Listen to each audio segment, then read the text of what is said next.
인도의 아무 증거 아니 되어도 믿음만을 가지고서 늘 걸으며 이 귀에 아무 소리 아니 들려도 하나님의 약속 위에 서리라.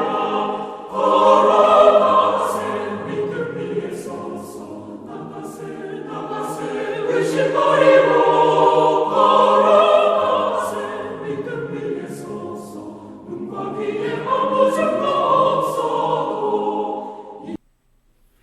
할렐루야. 하나님의 사랑과 은총이 넘치시기를 축원합니다. 오늘 12월 29일 수요일 날 아침입니다. 2021년 마지막 수요일이기도 합니다. 오늘 같이 생각해 보려고 하는 말씀은 믿음의 극복에 있어서 어제는 승리하는 믿음에 대해서 말씀드렸고, 오늘은 믿음의 또 다른 측면인 견디고 인내하는 믿음에 대한 말씀을 나누려고 합니다. 믿음은 승리하는 믿음만 있는 게 아니에요. 그러니까 믿음을 통해서 승리하는 것만이 있는 것이 아니다는 얘기죠. 견딤과 인내를 위해서도 믿음이 필요한 것이죠. 그것은 바로 하나님께서 틀림없이 이 모든 일들에 대해서 충분한 보응을 할 것이고, 또 하나님께서 합력하여 선을 이룰 것이다라고 생각을 하면서 또 그 약속의 말씀을 믿으면서 지금 현재 우리가 당하고 있는 여러 가지 어렵고 힘든 일들을 견뎌내는 것이죠. 그러니까 이 승리하는 믿음은 사실은 죽은 다음에 천국 가는 것을 궁극적인 승리지만 이 세상 사는 동안에 많은 승리가 필요하지 않습니까? 그런데 이 극복하는 믿음은 역시 이 세상에서의 극복일 뿐만 아니라 동시에 끝까지 견뎌서 하나님께서 평가하시고 하나님께서 보응하실 것이다 라고 믿고 나아가는 이 세상뿐만 아니라 저 세상에서도 유효한 믿음이 바로 인내와 견딤의 믿음이라고 이렇게 볼 수가 있습니다. 그래서 히브리서 11장 35절에서부터 40절까지 보면은 앞부분에 대해서는 많은 그 승리에 대한 얘기를 했지만은 35절에서부터 바로 이제 37절에까지 나오는 말씀 속에서 또는 40절까지 나오는 말씀 속에서는 많은 어려운 일을 당한 것을 보게 됩니다. 특히 35절에 보면 또 어떤 이들은 고문을 당하면서도 더 좋은 부활의 삶을 얻고자 하여 구태여 노여내기를 바라지 않았습니다 라고 말씀하심으로써 이 말씀 속에서는 바로 신체적인 자유를 위해서 하나님을 배교하라고 하는 요구를 거절했다라는 것을 보게 됩니다. 그리고 이것은 바로 가장 공통적이고 자연스러운 순교자들의 본성인 것을 보게 됩니다. 앤더 슈샤쿠라고 하는 사람이 쓴 그 유명한 침묵이라고 하는 소설이 있죠. 바로 도쿠가와 이에야스 시대 때 일본에서 그때 그리스도인을 기리스탄이라고 그랬는데 이 기리스탄이라고 불렸던 사람들을 예수를 믿지 못하게 하려고 갖가지의 그 핍박과 함께 많은 회유를 하죠. 그러면서 그들은 끝까지 견뎌냅니다. 그리고 죽습니다. 그리고 그 기꺼이 목숨을 버리죠. 그냥 견뎌내는 거죠. 바로 이 견딘과 인내로서 죽을 때까지 절대로 신앙을 포기하지 않는 것을 발견하게 됩니다. 그랬을 때 그들은 끔찍한 고문을 당하게 되죠. 아주 끔찍한 고통을 당하게 됩니다. 거기서 나오는 그리고 그 표현이 나온 아주 심금을 울리는 그 글이 있습니다. 그들이 얼마나 지독하게 했냐면은 바다 가운데다가 이 십자가를 받고 거기다 사람을 매달아 놓습니다. 그러면 밀물이 들어오면은 물속에 잠기죠. 썰물이 나가면 빠집니다. 결국은 죽습니다. 그런데 그 글을 쓴 앤더 슈샤쿠가 그 당시의 사람이 했던 말이라고, 물론 작가가 쓴 표현이기도 하겠습니다만은, 바다는 저렇게 푸른데 왜 인생은 이렇게 고달프고 힘드냐. 바다는 저렇게 푸른데 왜 이렇게 하나님을 믿는 사람들의 삶은 고통스러우냐라고 하는 이야기를 써놓은 것을 볼 수가 있었습니다. 이것은 구약시대 때도 많이 있었고 초대교회에서도 많은 순교들을 겪은 것을 발견할 수가 있습니다. 그런데 성경 말씀에 보면은 뭐라고 되어 있냐면은 더 좋은 부활의 삶을 얻고자 하여라는 말을 썼습니다. 더 나은 부활을 얻고자 하여. 그러니까 이들은 이 세상에서의 생명보다도 영원한 부활의 생명을 더 중요하게 여겼다라는 것이죠.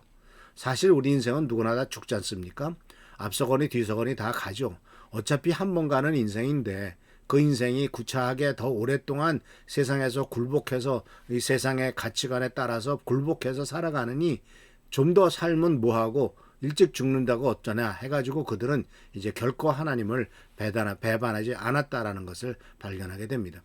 36절과 38절에서의 그 견뎌내는 믿음에 대해서는 뭐라고 되어 있냐면은 바로 이렇게 되어 있습니다. 어떤 이들은 조롱을 받았습니다. 채찍에 맞았습니다. 결박을 당했고 감옥에 갇혔습니다.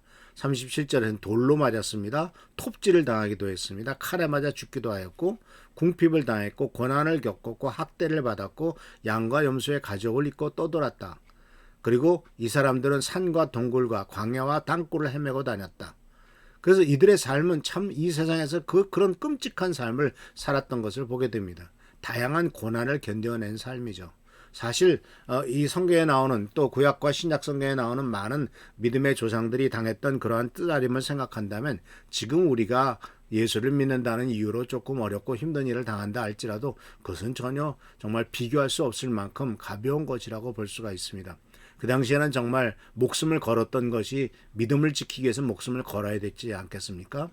그래서 그들은 다양한 고난을 견뎌냈는데 엄청난 육체적인 고통과 아픔을 견뎌냈죠. 조롱과 채찍과 결박과 투옥을 당한 사람은 바울과 이사야와 예레미야 같은 사람입니다. 또 생명의 위협을 받은 것에 대해서는 돌에 맞은 사람은 아시다시피 요시야 왕 때 여호야다 제사장의 아들 스가랴가 돌에 맞았고 사도 바울도 스스로 돌에 맞았다고 고백을 합니다. 톱질을 당했다고 합니다. 이 전승에 의하면은 그 유명한 이사야 선지자는 므낫세가 왕이 돼가지고 포악한 일을 행할 때 이사야를 톱으로 켜서 죽였다고 합니다. 칼에 맞아 죽은 사람이 있죠. 사무엘상 22장에 보면은 사울의 명령으로 에돔 사람이었던 도액이 85명의 제사장을 칼로 도륙을 한 기록이 나오고요. 또 열왕기상 19장 10절에서도 아합과 이세벨 때 주님의 예언자들을 많이 칼로 죽였던 것을 보게 됩니다. 그뿐 아니죠. 침례 요한도 아시다시피 목이 잘려서 죽임을 당하지 않았습니까? 그리고 또한 경제적으로 사회적으로 핍박을 당했죠. 바로 양가죽을 옷을 입고 그 가죽 안에 들어가게 해가지고 가죽이 마르면서 점점점 오그라들지 않습니까? 그러면서 고통을 줬던 것이 바로 많은 선지자들 중에서도 그런 고통을 당했고 그리고 궁핍과 고난과 학대를 당했다라고 말을 합니다. 그리고 떠돌이 생활도 당했죠. 광야나 산이나 땅굴과 동굴에 살았죠. 우리가 알다시피 다윗은 사울왕의 핍박을 피해서 도망치죠. 그리고 아둘람굴이라고 하는 데서 그 당시에 성경 말씀이 참 기가 막히죠. 빚에 쫓겨서 도망간 자, 슬픔을 겪은 자, 많은 고통을 당한 자, 이러한 사실은 당시 사회에서 실패한 자들, 그리고 포기한 자들, 패배자들, 이런 사람들이 약 650명이나 그곳에서 모여서 살았던 것을 기록 속에 남겼지 않습니까? 생각해 보세요. 세상에서 성공한 사람들의 모임이 아니라 실패한 사람들, 좌절한 사람들, 고통당하는 사람들이 동굴 속에서 모여 살았다면 얼마나 그들의 삶은 또 피폐할 뿐만 아니라 얼마나 갈등과 아픔과 쓰라림이 많이 있었겠습니까? 그런데 이런 모든 것들은 그래도 끝까지 믿음을 지키기 위해서 행했다라는 사실을 우리들은 발견할 수가 있었습니다. 그래서 이 세상은 그런데 왜 중요한 부분은 뭐라고 표현되고 있냐면 이런 믿음을 극복과 인내의 믿음을 가진 사람에게 있어서 평가는 바로 뭐냐면 이 세상은 그들에게 가치가 있는 곳이 아니었다라는 겁니다. 이런 평가는 우리가 한번 생각해 볼 필요가 있습니다.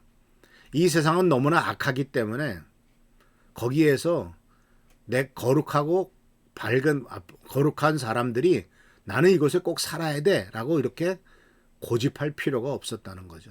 왜냐하면 세상은 너무나 악하기 때문에. 그래서 이 가난하고 정말 고난당하고 핍박당하는 사람들은 바로 외부인들처럼 그리고 이 세상의 나그네처럼 살았다라고 이렇게 성경은 기록되고 있습니다. 그래서 사랑하는 성도 여러분, 이 삶은 바로 광야 산과 동굴과 땅굴을 이렇게 떠돌이 생활을 했지만 헤매며 살았지만 그들이 끝까지 믿음을 지켰다라고 하는 것을 보게 됩니다. 극복과 인내의 믿음이라고 하는 것은 바로 그런 부분이죠.